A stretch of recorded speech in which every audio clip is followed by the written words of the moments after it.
ধরে উত্তপ্ত মুর্শিদাবাদ।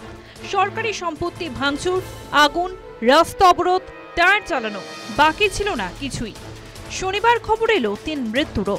শামশেরগঞ্জে বাড়ির মধ্যে থেকে উদ্ধার হয় বাবা ছেলের মৃতদেহ। তাদের কুপিয়ে খুন করা হয়েছে বলে আশঙ্কা।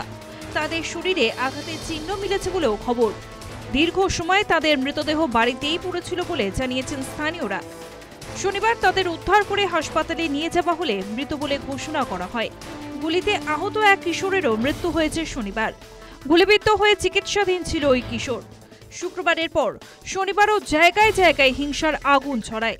শামশেরগঞ্জ, সুতি, ধুলিয়ানে বাস, গাড়ি, বাইকে আগুন লাগিয়ে দেওয়া হয়। আগুনের হাত থেকে রেহাই পায়নি পুলিশের গাড়িও। ধুলিয়ানের শপিং মলে লুটপাট চলে। অশান্তি হয় জলঙ্গিতেও। উত্তেজিত জনতাকে ভাঙচুর করতে দেখা যায় সেখানে। আক্রান্ত হয় পুলিশও। পরিস্থিতি সামলাতে এরপর গুলি চালায় পুলিশ। এডিজি আইন শৃঙ্খলা জাভেদ শামীম জানিয়েছেন, বাধ্য হয়ে 4 রাউন্ড গুলি চালিয়েছে পুলিশ।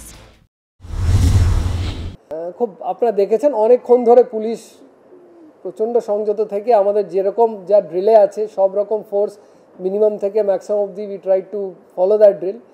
তো লাঠি, গ্যাস সব রকম চালানো হয়।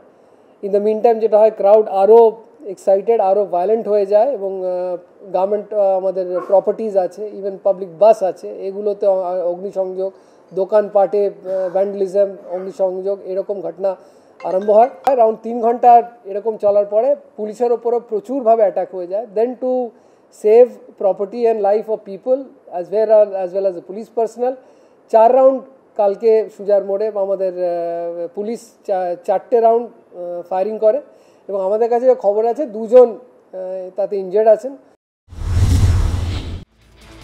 পরিস্থিতি সামলাতে বেশ কিছু জায়গায় ইন্টারনেট পরিষেবা বন্ধ করে দেওয়া হয়।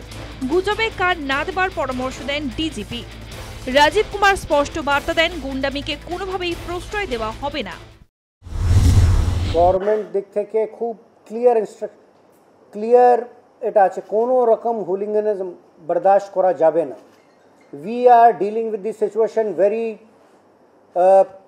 স্ট্রংলি। কোনো কমিউনাল সিচুয়েশন হলে এটাকে লোকরা ভেস্টেড ইন্টারেস্টরা এটা টার্ন করেছে। এটা started with demonstration, then destruction of public property and then it to communal angle.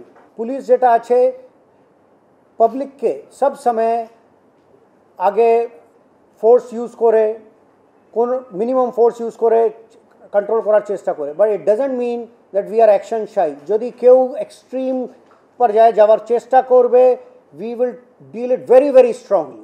We need to understand that it is a fight between good and bad people. যারা বদমাশি করছে, যারা যে কেউ হুলিগান করে, যারা মিসক্রিয়েন্টস আছে, মিসchievous people আছে, we will deal with them very, very strongly.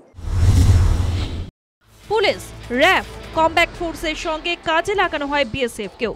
তবে জেলা শাসক বিএসএফকে কাজে লাগাচ্ছেন না বলে অভিযোগ ওঠে। बीएसएफ तो बॉर्डर एरिया है, मुतैन हुआ है, लेकिन उनका डीएम तो बता दिया बीएसएफ कोई काम नहीं करेगा।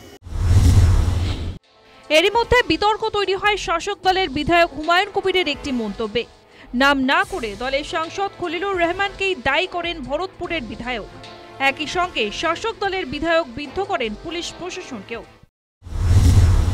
দেখুন, পার্থ না আর পার্থ সেটা নিয়ে তো আর বেশি আলোচনা এসে কোনো লাভ নেই। অলরেডি তারা ব্যর্থ হয়েছে, এটা তো মানতে হবে যে তারা ব্যর্থ হয়েছে। কারণ তারা যদি প্রথমেই যেদিন শুরু হয়েছে সেই দিন যদি তারা অনেক কঠোর হতো বা অনেক কারা লিডারশিপ দিয়ে এই ধরনের 2 ঘন্টা ধরে NH-34কে ব্লকেড করছে সেটা যদি চিহ্নিত করতে পারতো, তাহলে তার পরবর্তীতে যেটা ঘটছে এটা আমার মনে হয় হতো না। সন্ধ্যার পর জেলায় আসেন ডিজিপি রাজীব কুমার। ততক্ষণে আদালত নির্দেশ দিয়েছে কেন্দ্র বাহিনী মোতায়েনের। সাধারণ মানুষের আশা, কেন্দ্র বাহিনীর হস্তক্ষেপে শান্তি ফিরবে নবাবের জেলায়। News time.